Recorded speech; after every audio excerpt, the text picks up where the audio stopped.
Good morning once again, YouTubers. Today we just finished up on a little radio called the Westinghouse model H-124, built in 1945. This is sometimes known as a little jewel or refrigerator type radio.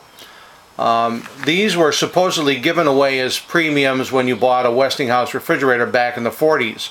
This particular model was made in 1945, and they made this in 4 basic colors. They made this in the very dark green, as you can see.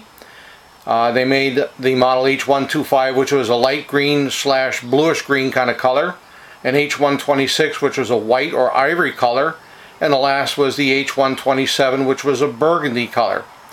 And this isn't your typical All-American 5 radio. These are actually very well built, very compact chassis, and they were 6.2 radios. They featured a 12SK7, a 12SA7, a 12SF7, a 12SJ7, a 35L6 GT, and a 35Z5 GT. So it had quite a tube complement in it. These were the larger tubes, and therefore the chassis was rather crowded. Now I've gone through this and detailed it. This is the original finish on it that we see all the way around, which is actually pretty spectacular for a radio that's as old as it is. And it's a bakelite case. And quite often you'll find people customizing these things. You can paint them just about any color you want, but this is the original, just the way it was designed to be. And it says Westinghouse right in here, and the W up here is actually lit up by a light on the back side. Of course, this is daytime and you're not going to see it, but at nighttime it looks pretty spectacular, with the W being lit with a halo around it and the W inside reading out as well. And it features a 4 3/4 inch speaker inside, and it's really a very nice little radio. This was a $10 tag sale special.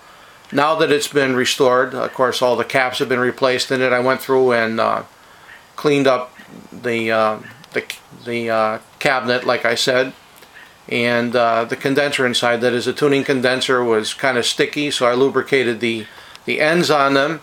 And of course it has vernier tuning, and I lubricated that area as well. So now it's just as good as new.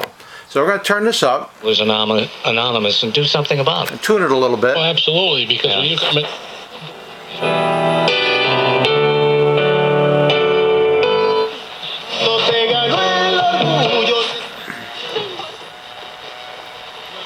Enzymes still help them? Yeah, it's something that you should put in your diet, because everyone's... Oh, Daryl.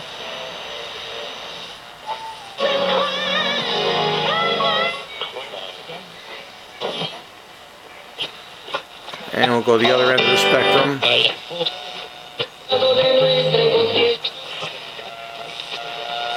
Only girl. Pointsonline.net. Join us again next week for your public affairs magazine, Viewpoint. In any event, you get the hint. It's daytime now, so there's limited radio reception in this area. This had a neat little handle on the top too that just would fold down into the back. In fact, we'll give you a little spin around here so you can see what the rest of the radio looked like.